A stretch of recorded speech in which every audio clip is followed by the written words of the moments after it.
Hi everyone, it's Adrienne Leah. This is a reading. I have cards that are clumped together. So the bottom of the deck was the Hierophant, and I was pretty optimistic about it. It's not like I'm not, but I saw the other cards and the other cards that came out, it feels like this first four is clustered as one of the people, and then there's another cluster for the other person mainly, and then there's the other extra cards. So with the first four cards after the Hierophant, it's the Knight of Swords with the Knight of Pentacles, so two knights, but I'm reading them as one person. The Death card came after the Hierophant card, and it feels like the Hierophant can deal with beliefs, ideologies. There's like a system in that way that was maybe formed or created. When the Knight of Swords comes out with the Knight of Pentacles, it is conflicting energy because air and earth aren't energies that have a lot of for this reading specifically, like a natural flow. It's the opposite of each other. So there is something that still weighs on the Knight of Swords mind, and with the Knight of Pentacles there, it really sticks to it. But with the Death card there, it's like putting something to rest, and that could be the Hierophant card, and I don't think it's a bad combination, because if the Knight of Swords has conflicting views because of what they see and what they hear, and it doesn't match, then I feel like it's giving proof in itself, which is not the most usual association that you have with the Hierophant because of spirituality, and you can ask for proof, but it's not something that you normally think those two would coincide with each other, just like with the Swords and the Pentacles. There's also the persistence of it too.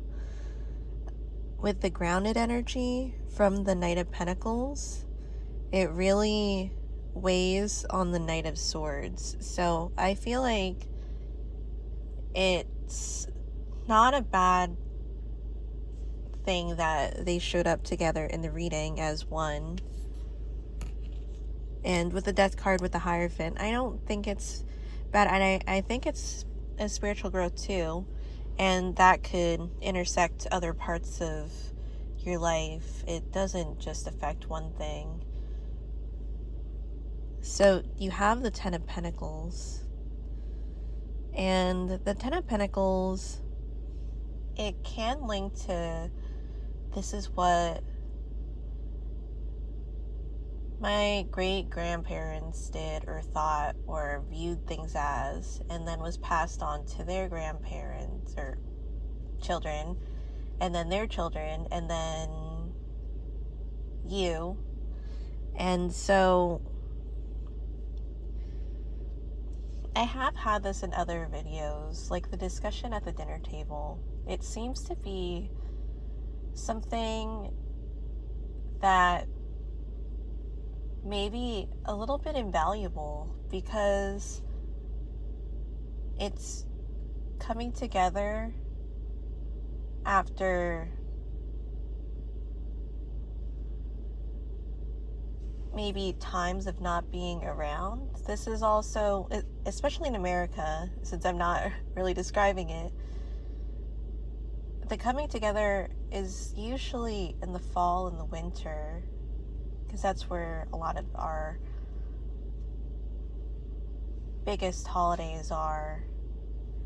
And in a way, it celebrates different types of endings, different types of deaths, cycles, where we see things that used to be lively and now it winds down. And I bring this up because, as I was saying, those things that would ground us, these things that are part of who our family is, maybe what we associate with our own heritage. I'm not saying to get rid of those things, but there's something that changes in the Knight of Swords, and there is a little bit of discomfort. Now, if there's discomfort within that person, I would not be surprised if it causes discomfort externally too, like with the surroundings, especially if you are surrounded by family, if you are surrounded by certain beliefs that have been passed down, have been there for a really long time. And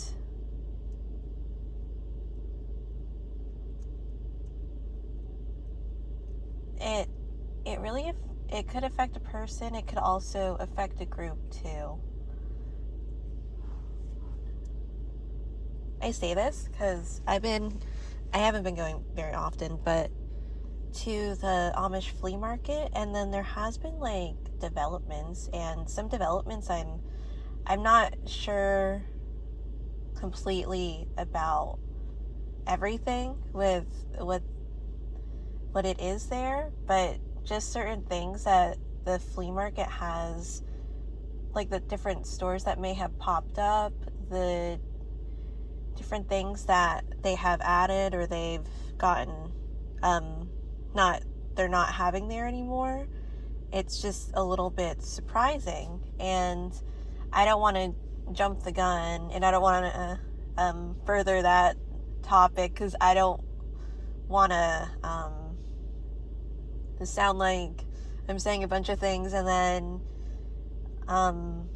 it turns out to be, something that maybe doesn't have to do with anything or is completely different than what I'm thinking about it. But it's also an outsider's perspective too. So I'm not going to touch too deeply into that, and I don't mean any harm or offense at all about it. But it just reminds me of things that we just build and grow, and we do things differently. Some things we keep, and it's not a bad thing to keep things.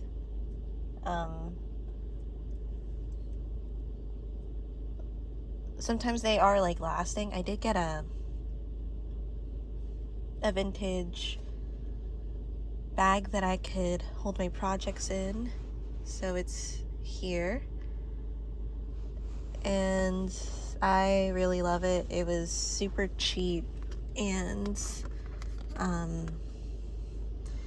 it holds what I wanted it to hold.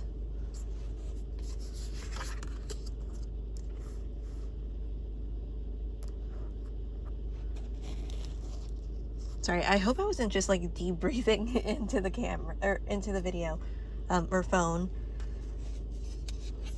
But the other 4 cards, I feel like it's more associated with the other person.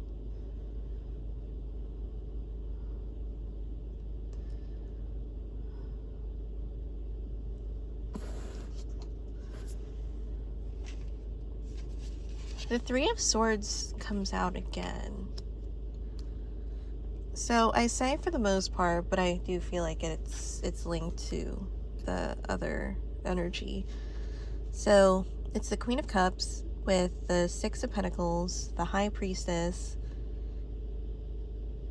Major Arcana, and the Three of Swords. Hierophant, Major Arcana. With this energy, it could also be the perspective of how the other person views this person too. Because with this,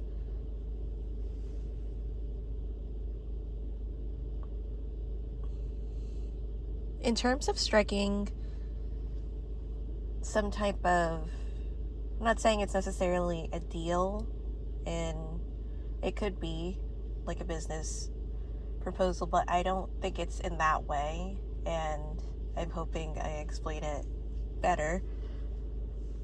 But it doesn't seem like this Six of Pentacles, it's not like it doesn't want to give to the Queen of Cups in that type of dynamic, but it feels like with the Six of Pentacles and with the little bit of, I would say a little bit of weariness that comes from the Knight of Swords, it can say with the Queen of Cups, how is this person the Queen of Cups? It just doesn't make sense. And when you think about the general associations with the Queen of Cups, it's the nurturer, the person that's receptive, that tries to understand, that's tries to give and heal, and it tends to be a loving energy. So with the High Priestess there, and then the Three of Swords, there is that contradicting type of situation going on with those cards.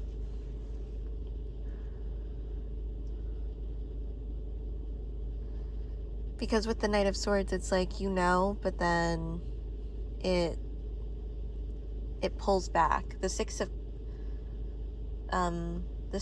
Pentacles, I hope I said Six of Pentacles for the reading. It feels like it's a pulling back energy. It doesn't feel like it wants to do it, and it doesn't feel like it's necessarily so purposeful, well, on purpose, but it really focuses on that Three of Swords. And the Three of Swords is in early stages. So this could be early stages of that growth, of development, and different areas of your life. It usually is associated with your love life. Since the Three of Swords, even though it's a swords card, it is associated with emotions too.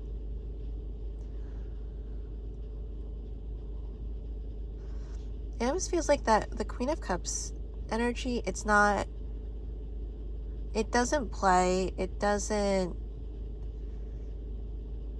work the way that the Three of Swords has, well, whatever has transpired with that Three of Swords in the past.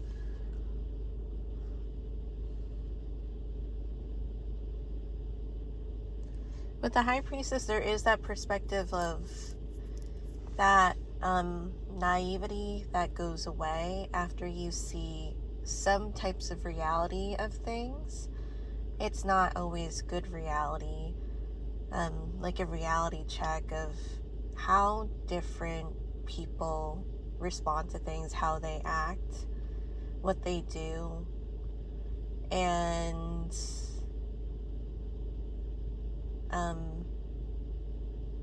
I will say that it's on an individual basis, and not everyone's going to act like that person before, or it's not always going to be like that situation before. You could see how it is, like, of course you can look at it, but just in general, it's, every situation is its own type of situation, and you could use what you've learned, and then you could also be open. There's that sense of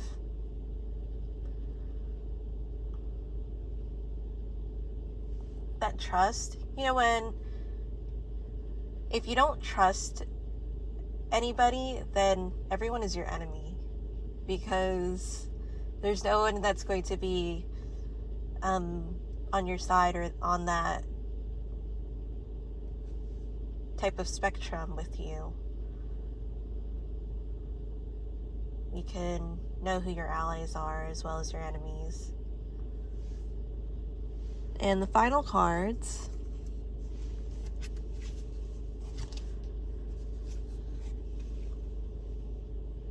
what does it have to do with? The Judgment, Major Arcana, High Priestess, Major Arcana. With the Devil card,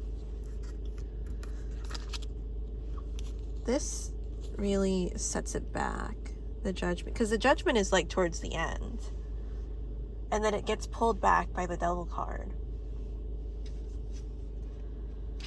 And the Two of Cups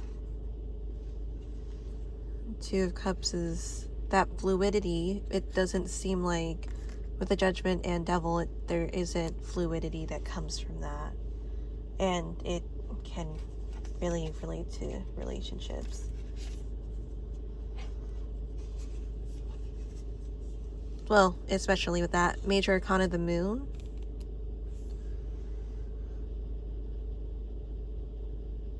Really,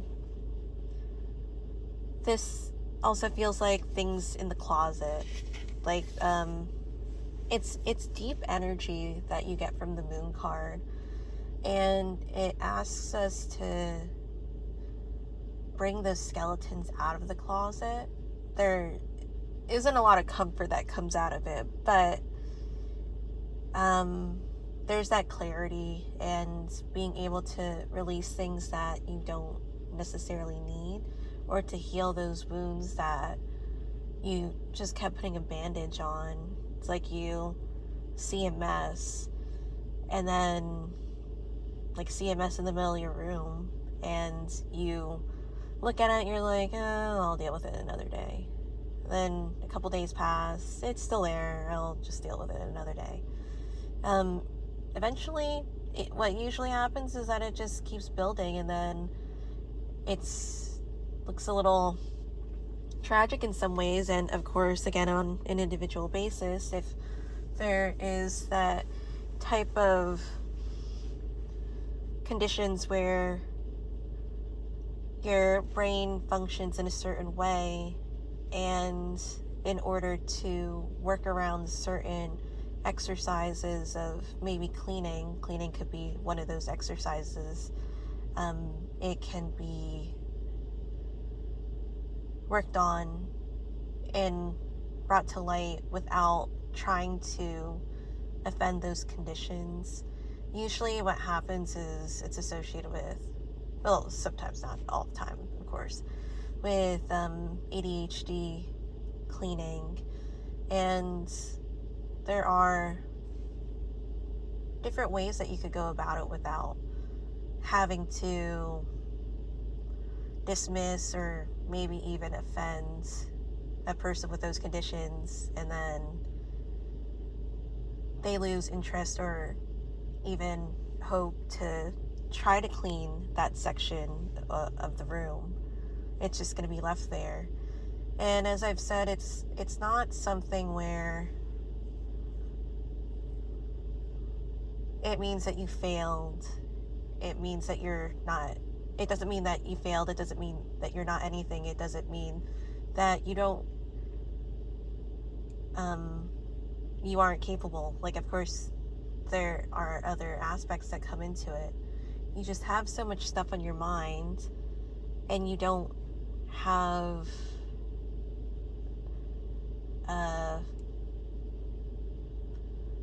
you have so much stuff on your mind, and you pick something up, then you set it down, then you work on something else, you set that down at some point, and it's what it is at some points. Again, you can just put it to how it fits you. If it does fit you, if it doesn't, of course you can just ignore what I just said. But then you don't know where to place it, or you don't know what to do with it. what type of place does it have in your life? And that could be a bold question to say when you just put like a can of soda in the middle of the room and then you just dismiss it and you carry on with your life and you do other things. But it can be associated with something that's bigger. So I'm not trying to make this a longer video because I'm hoping my phone can handle the storage. So the other cards, Ace of Swords. Ace of Swords, I think it's one of those cards where it wants to talk or work on those things, or brainstorm to see how it can be brought to light or even worked on to have optimal results. So this is the Five of Cups. Came out in another reading with the Four of Pentacles.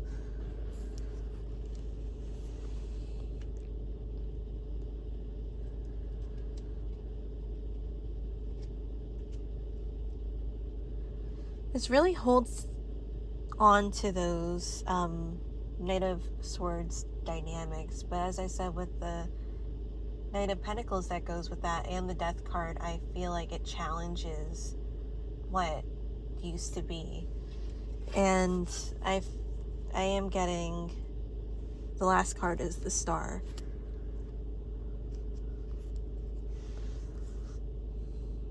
The Star it's an optimistic card.